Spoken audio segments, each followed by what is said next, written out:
Evangelho de Marcos, capítulo 13, e especialmente quanto a este capítulo de Marcos, hoje eu quero estudar esse tema que fala sobre a segunda vinda do Senhor Jesus. Eu quero estudá-lo de forma resumida, objetiva com vocês, tirando alguns princípios preliminares aqui no Evangelho de Marcos.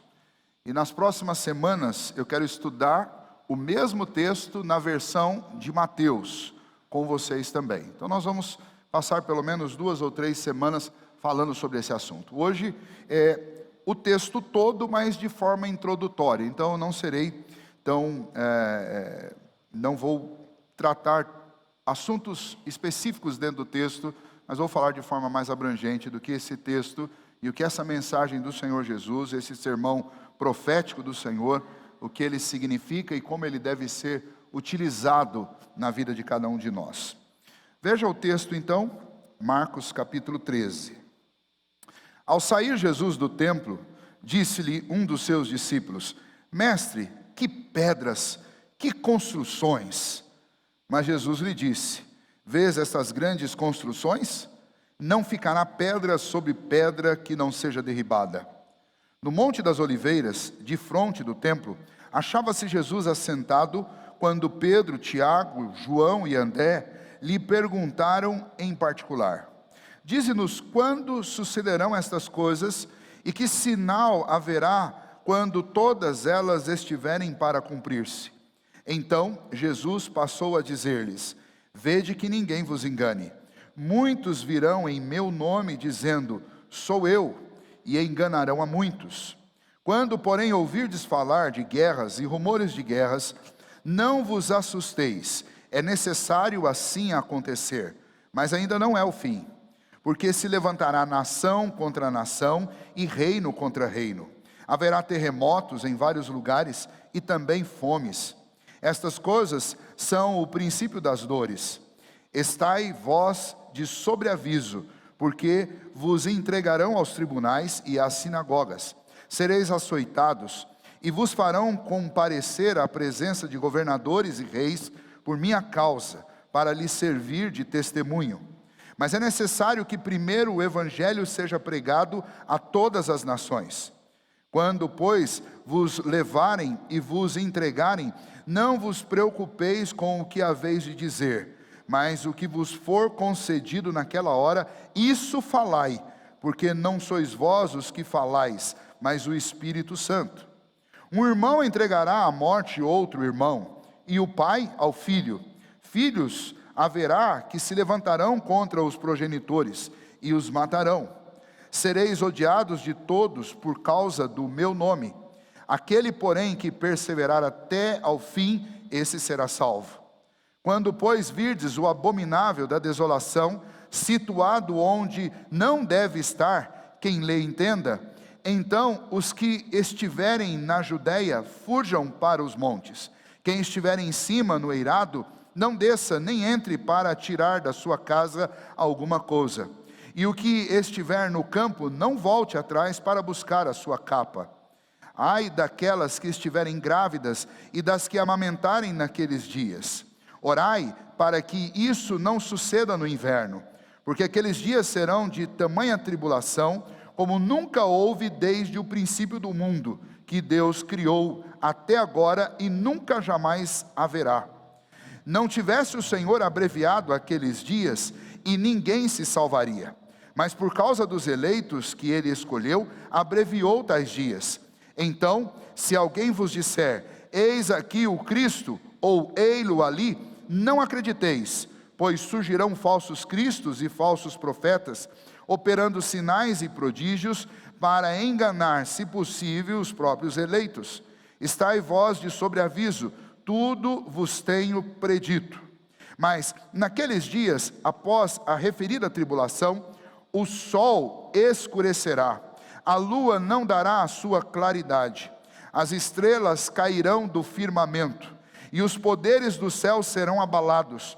Então verão o Filho do Homem vir nas nuvens com grande poder e glória, e ele enviará os anjos e reunirá os seus escolhidos dos 4 ventos, da extremidade da terra até a extremidade do céu. Aprendei, pois, a parábola da figueira. Quando já os seus ramos se renovam e as folhas brotam, sabeis que está próximo o verão. Assim também vós, quando virdes acontecer estas coisas, sabei que está próximo às portas. Em verdade vos digo que não passará esta geração sem que tudo isso aconteça. Passará o céu e a terra, porém as minhas palavras não passarão. Mas a respeito daquele dia ou da hora, ninguém sabe, nem os anjos no céu, nem o Filho, senão o Pai. Estai de sobreaviso, vigiai e orai, porque não sabeis quando será o tempo. É como um homem que, ausentando-se do país, deixa a sua casa, dá autoridade aos seus servos, a cada um a sua obrigação, e ao porteiro ordena que vigie. Vigiai, pois, porque não sabeis quando virá o dono da casa, se à tarde, se à meia-noite, se ao cantar do galo, se pela manhã, para que, vindo ele inesperadamente, não vos ache dormindo. O que, porém, vos digo a todos: vigiai. Em 21 de março de 1843, aconteceu algo extraordinário. O mundo acabou. Vocês sabiam disso? O mundo acabou em 1843, no dia 21 de março.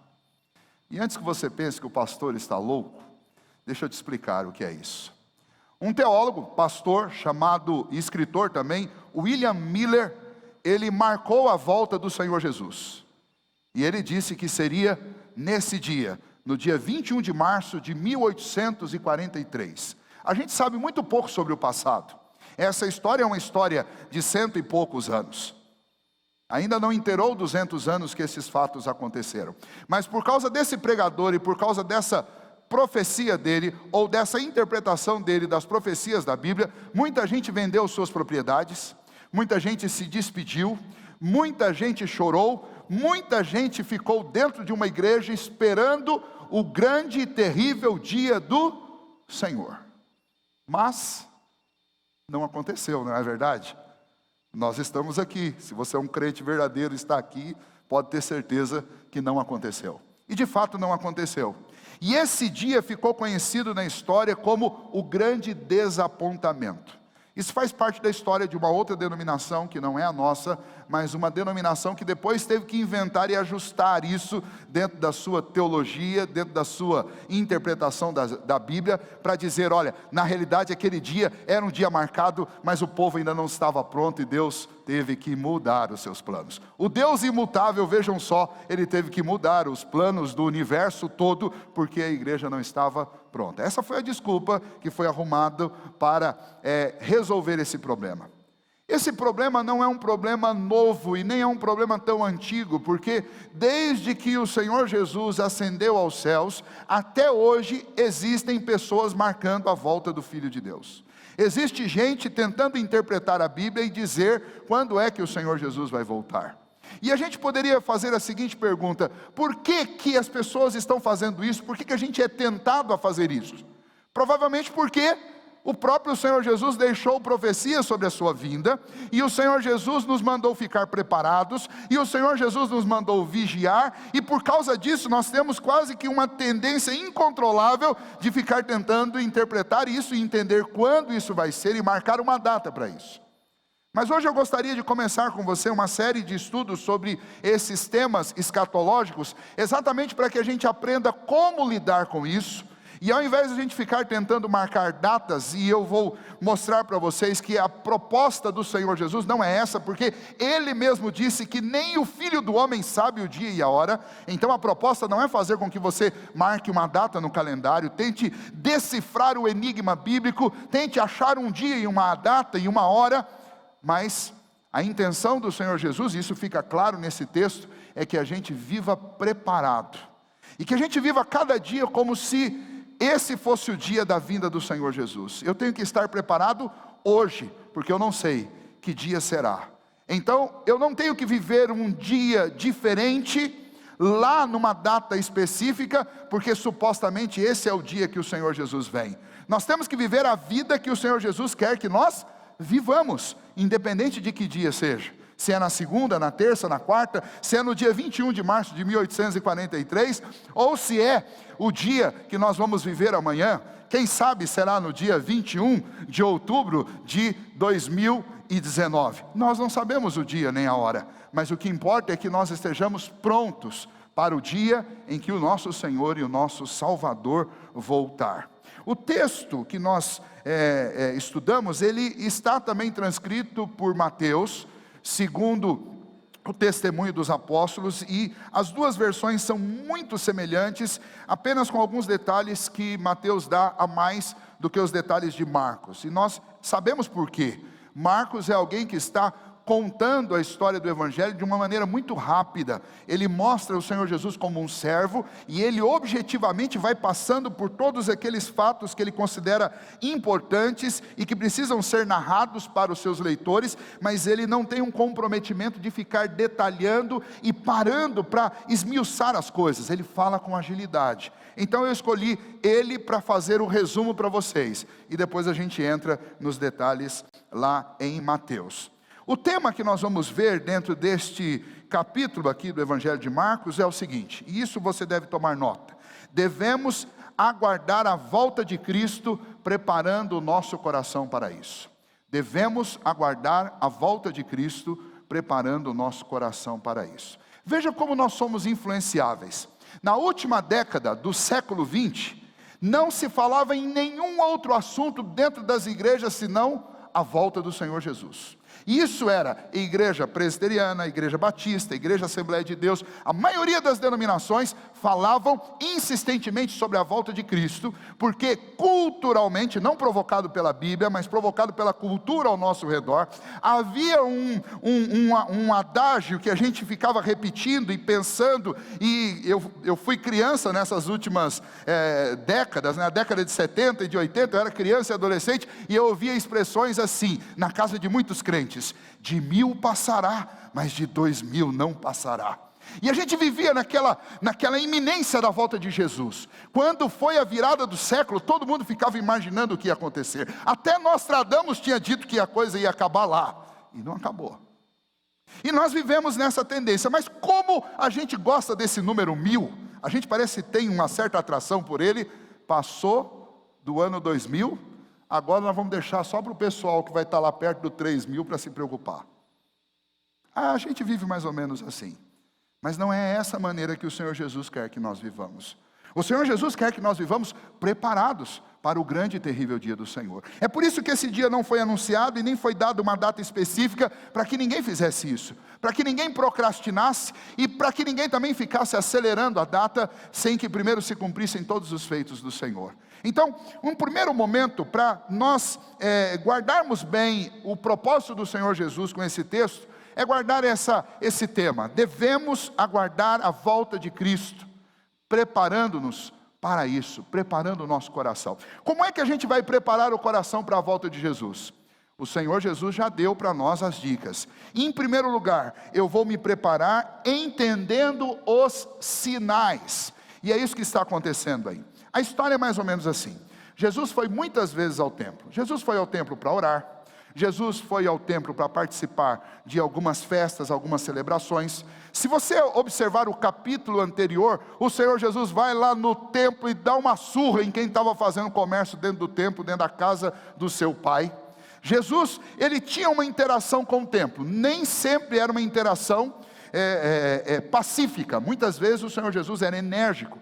O Senhor Jesus falava coisas duras lá no templo, participava das orações, pregava nos átrios. O Senhor Jesus tinha um envolvimento. E por que Jesus tinha um envolvimento com o templo e conhecia e vivenciava a rotina do templo? Porque o centro da vida do judeu é o templo. O templo era, especialmente naquela época, e continua para o judeu tradicional até hoje, a vida deles está diretamente vinculada ao templo, à construção do templo, o que o templo significa para eles. O templo para eles é a presença de Deus, e a coisa mais terrível para os judeus do século 21 é que no lugar onde deveria estar o templo está uma mesquita. E eles não podem adorar a Deus como eles faziam, oferecendo os seus sacrifícios, porque aquele lugar está tomado por uma outra construção. E embora eles não tenham reconhecido Cristo, e é o assunto aqui que Jesus está lidando, porque Ele é o Filho de Deus, falava no templo e as pessoas continuavam no templo esperando que o Messias viesse e não o reconheciam como Deus. E por causa dessa vaidade dos judeus e da dureza do coração deles, na última ocasião que Jesus vai ao templo, que é essa ocasião do capítulo 13, quando Jesus sai do templo, os discípulos que estavam extremamente deslumbrados, porque Herodes, com o apoio de Roma, tinha reconstruído o templo, e eles tinham usado pedras brancas de mármore gigantescas, que eram para assustar pessoas, pedras de 10 metros de comprimento, pedras de 6 metros de largura, e até hoje eu fico me perguntando, como é que eles movimentavam um bloco tão absurdamente pesado como um negócio desse? E os discípulos, e nós também, se passássemos próximos àquele templo naquela época, nós também ficaríamos admirados, porque para o judeu, tanto pelo fato daquilo ser o centro da vida deles, quanto pelo fato que aquela construção era uma construção sólida, aparentemente inabalável, eles olhavam para aquilo ali de forma deslumbrada, para aquele templo, e no deslumbre deles, Jesus se dirige para eles e fala: esse templo que vocês estão vendo aí, que está deixando vocês admirados e deslumbrados, não ficará pedra sobre pedra desse templo, porque eu vou derrubar esse templo. E Jesus já estava falando profeticamente, e eles não entenderam direito, eles pensaram: como que ele vai derrubar isso? Isso é inquebrável, ninguém pode destruir o templo. O que ele quer dizer com isso? E imagine que os discípulos devem ter ficado entre eles conversando: o que será que o Jesus quis dizer com esse negócio? Derrubar o nosso templo, o centro, essas pedras são tão grandes. E aí eles caminham um pouco e eles chegam ao Monte das Oliveiras, e quando eles chegam lá, Pedro, Tiago, João e André chamam Jesus para uma conversa e pedem: Senhor, nos explica esse negócio, como é que isso vai acontecer? E aí Jesus começa a falar profeticamente com eles. E para a gente entender o que Jesus está falando, nós precisamos compreender os sinais, que é o que Jesus está propondo para eles, a leitura de sinais. A questão é que eles tinham condição de fazer uma leitura de sinais que nós não temos. E mesmo tendo essa condição, muitos deles interpretaram equivocadamente, até na própria conversa com Jesus, nós vamos ver lá em Mateus, parecia que eles não estavam entendendo direito. E o principal ponto para que você compreenda os sinais que o Senhor Jesus deixou, e que tem acontecido na história, é você entender uma expressão que é a expressão perspectiva escatológica, ou perspectiva profética. O que é a perspectiva profética?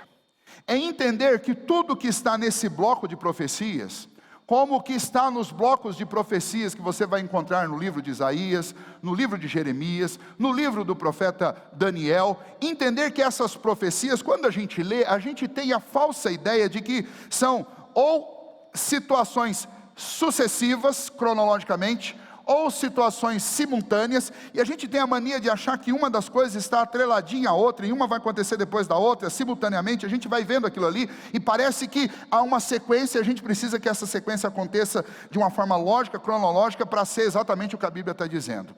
E a gente precisa entender que quando a gente lê profecia, a gente precisa decodificar isso da mesma maneira, e eu vou usar uma imagem agora para vocês, como você vai decodificar a contemplação de uma cordilheira de montanhas. Você já viu aquelas fotos que a gente tira, ou às vezes a gente vê num cartão postal, de uma cordilheira de montanhas? Você olha a foto e vê aquele monte de pico, aquele monte de ponta, e você vê 20, 30 montanhas, todas elas de frente para você. E de fato aquela foto foi tirada de frente, tem um amontoado de coisas ali.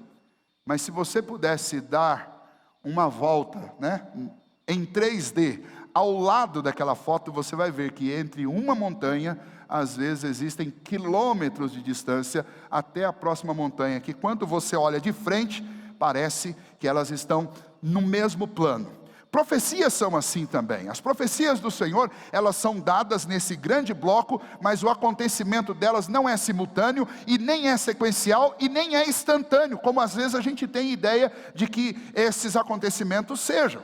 Hoje eu estava assistindo um vídeo à tarde, procurando sentidos e figuras para essa palavra perspectiva, e eu vi um belo vídeo para quem gosta de aviação. Era o vídeo de um grande avião A380 pousando e tinha um aviãozinho pequenininho na frente levantando o voo. E dá até calafrio de ver a cena. Então você põe o vídeo para tocar e realmente o controlador da torre autoriza o A380 pousar e o outro aviãozinho ainda está na pista. E aí você fica vendo aquela cena e fala assim, ele vai encostar e o aviãozinho sobe. Aí vem o segundo vídeo. Veja o que de fato aconteceu. Aí um vídeo lateral. Entre um avião e outro tinha cerca de 4 quilômetros. Qual a chance de um encostar no outro? Nenhuma. O problema é a perspectiva que você está vendo. E as profecias são assim. Cada vez que o Senhor ou um daqueles profetas anunciavam a profecia, essas profecias tinham um cumprimento imediato, ali naquela geração. Tinha um outro cumprimento depois de algum tempo, talvez décadas, ou talvez um século ou dois, e depois tem um cumprimento que é o cumprimento total, o cumprimento máximo daquilo que foi dito, que é o cumprimento que muitos de nós aguardamos a respeito de muitas profecias que ainda não se cumpriram. E então, quando nós vamos ler textos como esse, a gente precisa aprender a entender os sinais. Se você pegar, por exemplo, das citações que são feitas aqui, do surgimento do abominável no lugar santo, no lugar onde ele não deveria estar, eu vou citar para vocês pelo menos 2 vezes que isso aconteceu, uma antes da profecia de Jesus e uma depois. Se você voltar na história, 168 anos antes de Cristo, o povo Israel, a nação de Israel já estava dominada, e ela estava debaixo de uma briga grande, uma briga terrível entre 2 povos, os ptolomaicos, que eram os descendentes dos egípcios, que viviam na região do Egito, e os seleucos, que viviam na parte abaixo da Macedônia, já entrando pela Ásia Menor. Esses 2 blocos de nações, eles lutavam entre si. E nessa época, um camarada chamado Antíoco Epifânio, ele invadiu a cidade de Jerusalém, ele saqueou o templo, e ele ofereceu um sacrifício a Zeus, em cima do altar do holocausto, e esse sacrifício foi feito com uma porca. E aí você imagina que para o judeu, o porco é um animal impuro. Eles nem se alimentavam disso, quanto mais pegar um animal desse e colocar no altar. Ou seja, você tem uma citação já na história deles do que era isso, o que era alguém abominável no lugar onde não deveria estar. É a imagem do que o Antíoco Epifânio fez na história deles há pouco mais do que 150 anos atrás, da época que Jesus falou isso. Depois disso, você tem um cumprimento ali imediato do que Jesus falou. Nós temos Tito no ano 70 entrando em Jerusalém e destruindo esse templo que os discípulos achavam que era indestrutível. Tito, o imperador Tito, ele entra na cidade com suas tropas, com as tropas romanas, na época da Páscoa. Fora os moradores de Jerusalém, existia lá em Jerusalém naquele dia, aproximadamente 1 milhão de visitantes, numa cidadezinha desse tamanhozinho. E Tito não deixou escapar ninguém, nem velhos, nem mulheres, nem crianças. Foi uma das coisas mais terríveis que já aconteceu no cenário da história. Foi o que Tito fez no ano 70 com a cidade de Jerusalém, com os seus habitantes. Foi um verdadeiro extermínio que aconteceu naquele lugar. Isso é, com certeza, cumprimento do que Jesus disse no capítulo 13, perspectiva. Mas depois nós temos outras épocas na história em que isso aconteceu de forma diferente. Mas sempre você tem um abominável no lugar onde não devia estar, fazendo coisas absurdas. Eu vou citar só um exemplo bem moderno, bem atual para vocês. Hitler matando judeus lá na Alemanha. Precisa dar outro exemplo do que é abominável? Do que um homem liderando uma nação para levar pessoas a matarem pessoas por causa da sua etnia. Agora, todas essas profecias ainda não são o cumprimento absoluto. Porque quando Jesus está falando sobre esse abominável no lugar santo, Ele certamente está falando sobre uma última figura que vai assumir uma posição de governo sobre esse mundo e vai fazer as coisas que Deus odeia. E vai fazer o que é abominável. Então esse é um exemplo para vocês de como interpretar profecias, interpretar sinais e como você pode ter um melhor aproveitamento deles quando você entende essa questão da perspectiva profética. Muito bem. Entendendo isso, então, nós vamos para a segunda parte. Já que Jesus começa a falar para eles a respeito de sinais. No versículo 5 ele diz: vede que ninguém vos engane. E aí ele começa a citar os sinais. Se num primeiro momento eu preciso entender como interpretar os sinais, num segundo momento eu preciso saber quais são os sinais que Jesus cita aqui. Jesus vai citar, primeiro, um conjunto de sinais que virão antes da sua vinda, que vão anunciar que Ele está por vir, que Ele está próximo. O primeiro deles é o sinal que mostra a graça de Deus sendo manifestada a todo mundo. Não sei se você sabe disso, mas durante todo o Antigo Testamento, a mensagem a respeito de salvação, a mensagem do Messias, ela estava circunscrita à nação dos judeus. Não havia, você não vai encontrar no Antigo Testamento uma ordem do Senhor para que eles saíssem lá de Israel, saíssem de Judá e fossem evangelizar as nações, fossem falar de Jesus para outros povos. Agora, falar a respeito de Deus para outros povos. Agora, a partir de Cristo, você tem uma oferta de graça às nações. O próprio Senhor Jesus diz que as portas do inferno não prevaleceriam contra a igreja. E o Senhor Jesus ensinou para aqueles discípulos que eles deveriam ser testemunhas ali em Jerusalém, mas não só ali, mas na Judéia, em Samaria e até os confins do mundo. Qual é o primeiro sinal que nós estamos vivendo no fim, prestes à volta do Senhor Jesus? O avanço missionário. Quanto mais o Evangelho avança, mais nós sabemos que nós estamos vivendo na iminência da volta do Senhor Jesus. Se você olhar os movimentos que aconteceram ao longo da história, a respeito da evangelização, você vai observar o seguinte: primeiramente, as missões elas caminharam da Palestina, do Oriente para o Ocidente. De Constantino, em 313, até Carlos Magno, no ano 800, as boas novas do Evangelho, elas foram levadas aos países da Europa Ocidental. Nesse tempo, a doutrina que estava dominando a parte nórdica da Europa era o maometanismo. As pessoas acreditavam em Maomé, as pessoas seguiam essa doutrina, mas o Evangelho avançou. Depois de Carlos Magno, no ano 800, até a Reforma Protestante, em 1517, a Noruega foi evangelizada, a Islândia, a Groenlândia, esses países todos receberam o Evangelho, e não só a Europa Oriental, a Europa Ocidental, mas também a Europa Oriental conheceu o Senhor Jesus. De 1517 a 1792, originaram-se as sociedades missionárias que levaram o Evangelho por todo o Ocidente agora.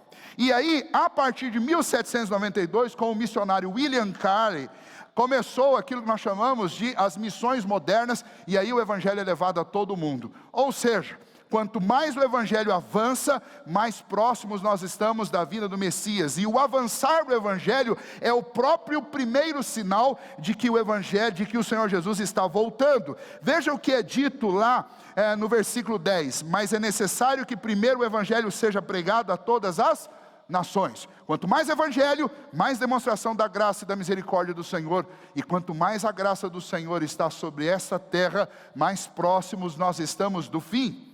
Mas há um outro tipo de sinal que você deve também perceber. Quais são os sinais? Os sinais da graça, mas também os sinais da oposição. Na mesma proporção que o Evangelho avança, nessa mesma proporção, o povo que é alcançado pelo Evangelho sofre oposição. Oposição religiosa, oposição política, perseguição à igreja, perseguição ao pensamento da igreja, oposição à cosmovisão bíblica, e é o que nós estamos vivendo. Constantemente, especialmente aqui no Ocidente, nós temos um ataque constante a toda a nossa cosmovisão cristã. É uma tentativa sistemática de destruir os nossos conceitos sobre família, os nossos conceitos sobre o surgimento da vida, o nosso conceito sobre relacionamento, os nossos conceitos a respeito do futuro, os nossos conceitos a respeito das teorias científicas. Constantemente nós somos atacados na nossa fé. Constantemente nós vamos ser desacreditados. Mas o Senhor Jesus nos falou a respeito dessas coisas para que, olhando para isso, você entenda isso como um sinal. Jesus está para vir. Quanto maior a oposição, mais próximos nós estamos. Há um terceiro grupo de sinais, que são os sinais que indicam o juízo divino. Terremotos, fome, guerra, mazelas por todos os lados. E isso está acontecendo cada vez mais, sempre existiu. Mas a ideia do texto é que quando essas coisas aumentarem, significa que nós estamos próximos do fim. Se você pensar na Primeira Guerra Mundial, que aconteceu entre 1914 e 1918, nessa guerra morreram aproximadamente 30 milhões de pessoas. Caminhando para a Segunda Guerra Mundial, entre 1939 e 1945, nós saltamos de 30 milhões para 60 milhões de mortos. E depois disso, nós vamos fazer uma análise a respeito de quantas guerras existem por todo o mundo. E você vai encontrar que todos os países, a grande maioria dos países, dos continentes velhos, dos velhos continentes, estão em guerra. A quantidade absurda de pessoas exiladas no planeta, aliás, pessoas desterradas no planeta é imensa. Acabou se tornando uma grande oportunidade de evangelização. Mas essas pessoas que estão saindo de seus países, correndo e se refugiando em outros países, elas são a prova viva de que as guerras só aumentam, não diminuem. O mundo fala de paz, de paz, de paz e tolerância, mas o mundo está em guerra. E quando nós pensamos em fenômenos físicos, se você pensar em fenômenos físicos, eu quero citar algumas estatísticas para vocês. Entre 1890 e 1930, houve apenas 8 terremotos medidos na escala Richter, desde quando isso começou a ser medido, no século XIX. Mas quando você caminha mais 30 anos, de 1930 a 1960, aconteceram 18, mais do que dobrou. E se você vai de 1960 a 1979, aconteceram 64 grandes terremotos. E de 1980 a 1996, o número subiu para 200 terremotos. Fora os tsunamis e todas essas coisas que vocês já ouviram. Maremotos e grandes tormentas. Se você pensar em termos de fome, e especialmente esse assunto que tem a ver conosco, nós somos um país que produz comida que dava para alimentar as 7 bilhões e 700 mil pessoas desse planeta, 700 milhões de pessoas, 7 bilhões e 700 milhões de pessoas. Nós conseguimos produzir no nosso país comida suficiente para alimentar esse povo. Mas infelizmente, o número de pessoas com fome no mundo não diminui, as estatísticas diminuem. Mas o número não diminui. Basta que você converse com um missionário que vive nessas regiões onde existem campos de refugiados, e você vai descobrir que eles passam fome. Ou seja, essas coisas sempre existiram, mas elas estão aumentando. E quanto mais elas aumentam, elas demonstram que o fim está próximo. Mas o último de todos os sinais, de um grupo, aliás, de sinais, e o mais terrível deles, é o sinal a respeito do aparecimento do anticristo. Do inimigo personificado de Deus, o inimigo do Senhor Jesus, o inimigo da nossa vida, o inimigo da nossa alma, que obviamente não aparece nesse cenário como um inimigo. Quando o Senhor Jesus fala a respeito de sinais, Ele quer que nós nos preparemos, e nos preparemos de que maneira? A partir do versículo 14, Ele fala assim, olha, vai acontecer uma tribulação absurda com vocês, desde que Deus criou o mundo, e os homens se rebelaram contra Deus, e alguns homens começaram a temer a Deus, e os que se rebelaram contra Deus, começaram a fazer guerra contra aqueles que temem a Deus, existe tribulação no mundo. As tribulações que aconteceram no primeiro, no segundo e no terceiro século foram terríveis. No primeiro século tem um número de que aproximadamente 1 milhão de cristãos foram martirizados, desde a morte do Senhor Jesus, início da igreja, até o final do século. Em cerca de 70 anos, somente naquela região da Palestina, cerca de 1 milhão de crentes foram assassinados. No século II e no século III, até Constantino transformar o cristianismo na religião oficial de Roma, durante esses 3 séculos, cerca de 24 milhões de pessoas foram assassinadas por causa da sua fé. Isso é uma baita de uma tribulação. E a gente tem a mania de pensar que depois que Constantino transformou o cristianismo na religião oficial do Império Romano, a perseguição acabou. A perseguição não acabou, ela apenas aumentou. E ela mudou de formas. E o Senhor Jesus fala que uma das maneiras com que a igreja é perseguida é através do engano e da sedução dos falsos cristos, dos falsos deuses que aparecem, dos falsos mestres. E Jesus alerta a igreja porque esses falsos mestres estão aparecendo o tempo inteiro. Só para você ter ideia, lá no primeiro século, no final do primeiro século, apareceu sugestivamente um falso Cristo chamado Judas. E ele convidou muitas pessoas a seguir, e ele montou uma grande igreja na região da Palestina no final do primeiro século. E ele se dizia ser a reencarnação do Senhor Jesus já no final do primeiro século, 70 anos depois da morte de Jesus. E ele conseguiu milhares, centenas de milhares de seguidores. Escreveu até um evangelho chamado o Evangelho segundo São Judas. Esses falsos cristos sempre apareceram. E não se iluda que nós não estamos falando de uma figura cômica, como a figura daquele Henri Cristo aqui do Paraná. Mas nós estamos falando de figuras poderosas, como o Jesus Cristo, o homem lá de Porto Rico, que tem uma religião, uma denominação, que é 10 vezes maior do que a Igreja Presbiteriana do Brasil. E que engana pessoas, e que força as pessoas a escreverem 666, porque ele interpreta aquilo ali como sendo para enganar os falsos cristãos, e identificar os que são verdadeiros seguidores dele, o próprio Senhor encarnado. Essas coisas estão por aí, estão espalhadas por todo mundo. Lá na China, lembra da igreja perseguida que se reunia nos porões, na época da cortina vermelha, na época da perseguição? Vocês lembram dessa igreja? Pois é, essa igreja hoje se tornou uma igreja apóstata, que segue uma mocinha. Aliás, hoje ela não é uma mocinha, ela é uma senhora, mas é uma senhora que ela se identifica como a palavra encarnada, porque ela se identifica como o novo Cristo agora. Ela diz que o Cristo sempre foi a palavra, o verbo, e o verbo agora se encarnou através de uma mulher. E a igreja evangélica da China, em grande parte, foi seduzida e se transformou nessa denominação que segue a palavra viva encarnada. E essa teologia, esse negócio está batendo aqui no Brasil. E tem um monte de gente que não sabe muito bem, achando que isso é um negócio de Deus. E Jesus diz, cuidado, porque os anticristos, eles aparecerão, eles sempre estiveram, como João disse, desde o princípio entre nós, mas no último dia vem um, e esse é o pior de todos. E é óbvio que Jesus está dizendo aqui, a maneira como ele usa, as expressões que ele usa, a gente vai trabalhar isso melhor lá em Mateus, mas a expressão que ele usa é uma expressão que não deixa dúvida. Um dos sinais da volta dele é a grande tribulação produzida, imprimida, protagonizada por esse inimigo de Deus, que alto se declarará inimigo de Deus, aquele que substitui Jesus Cristo, aquele que é maior do que Jesus Cristo, segundo ele.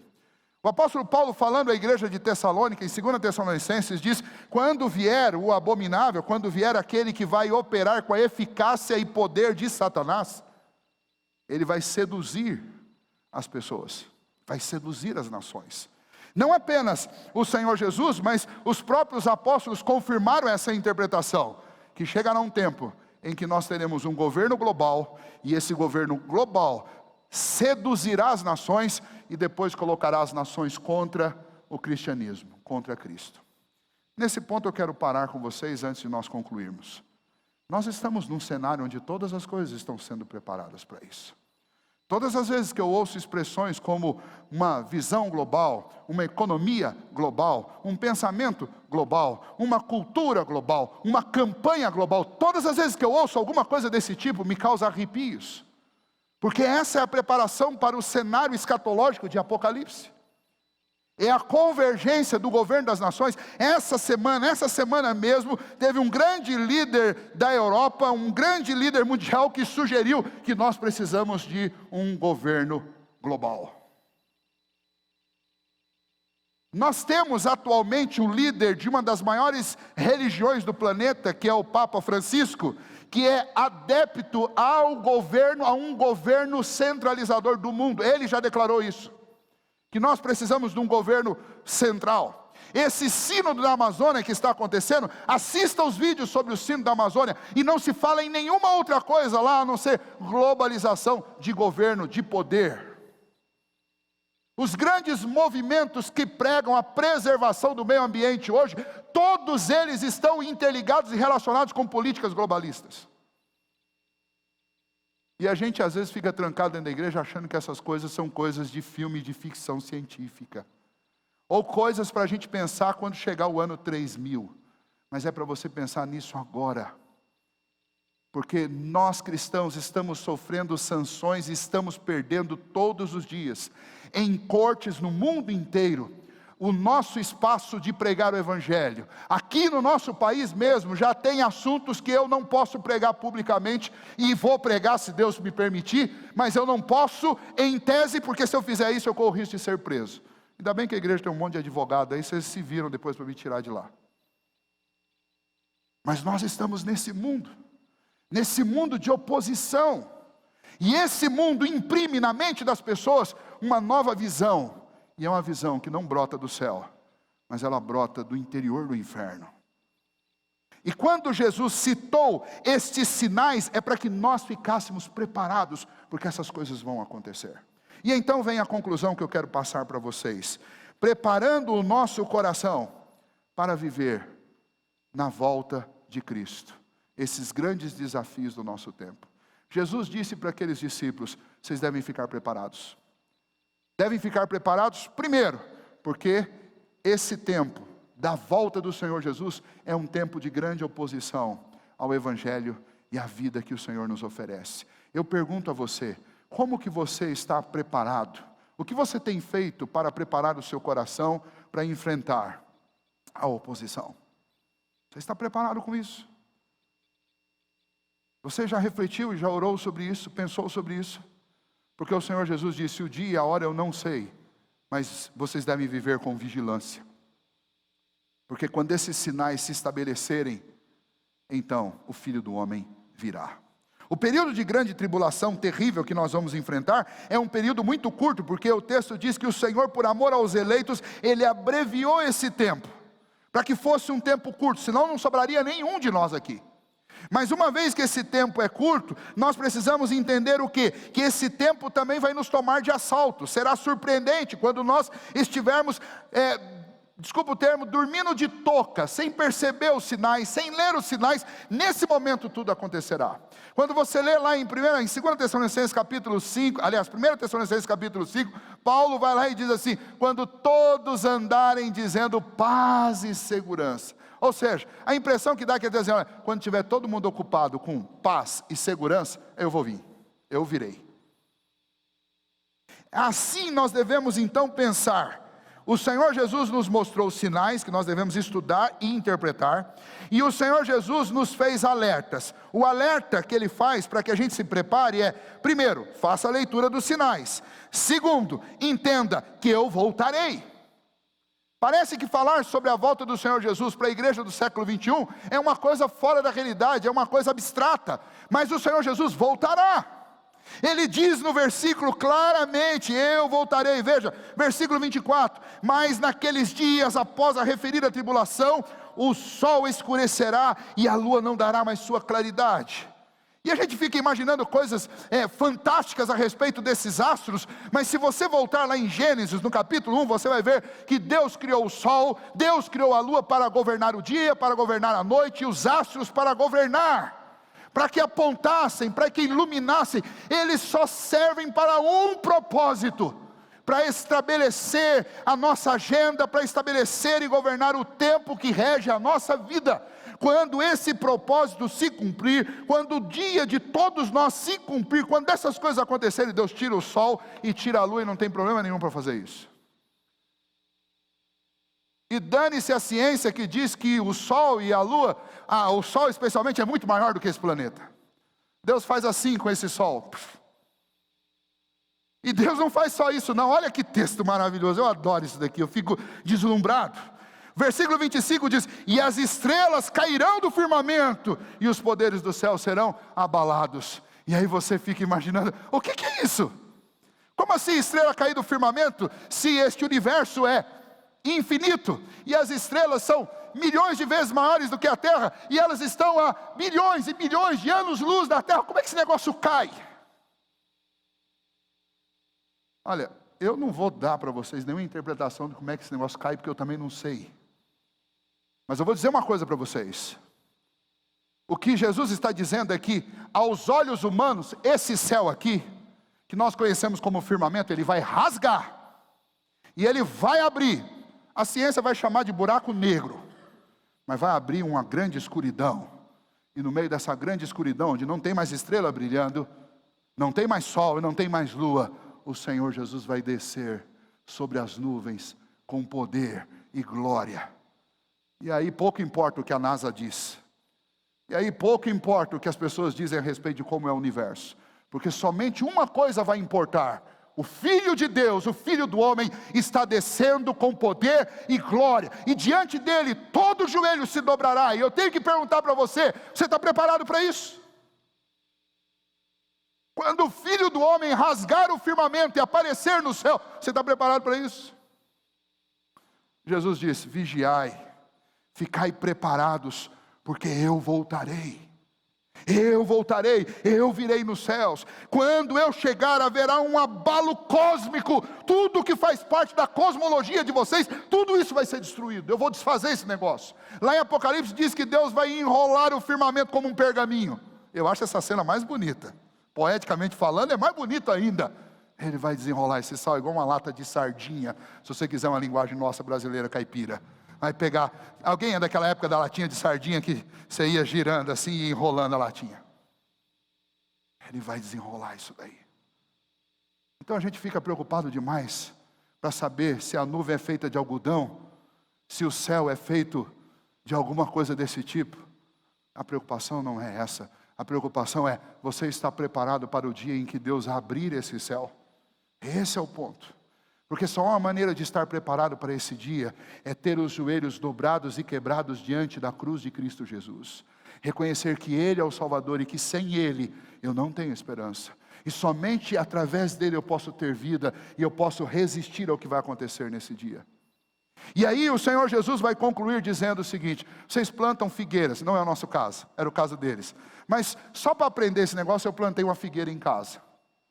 E foi para isso mesmo, eu plantei duas coisas na minha casa na Itapeva. Eu plantei uvas e plantei figos. Porque eu queria entender melhor essas ilustrações. E uma coisa interessante da figueira é isso mesmo. A figueira, depois da safra dela, ela entra no inverno, como qualquer outra planta, ela vai secar, perde as folhas, fica lá toda esmilinguida, você acha que não vai dar nada, aqueles galhos lá. Mas é a primeira flor que aparece quando vai começando o verão. Não precisa nem olhar na folhinha para saber se o verão está começando. Quando aparece flor antes de folha. Quando aparece aquelas flores, aquelas folhinhas, você sabe que o verão vai entrar. Com horário de verão ou não, para quem foi enganado aí, para quem foi enganado no dia de hoje, com horário de verão ou sem horário de verão, a figueira anuncia: o verão está chegando. E Jesus está dizendo: leia os sinais, porque assim como as folhas e as flores da figueira não mentem sobre o verão, assim também esses sinais não mentem sobre a volta do Senhor Jesus. Então saiba, Ele virá. Quer você acredite, quer não acredite, quer você esteja preparado, quer você não esteja preparado, quer nós estejamos firmes ou não, Ele virá. E a segunda recomendação é: quando um dono de uma casa vai viajar, ele chama os seus amigos e distribui tarefas para cuidar da sua casa, ou seus empregados.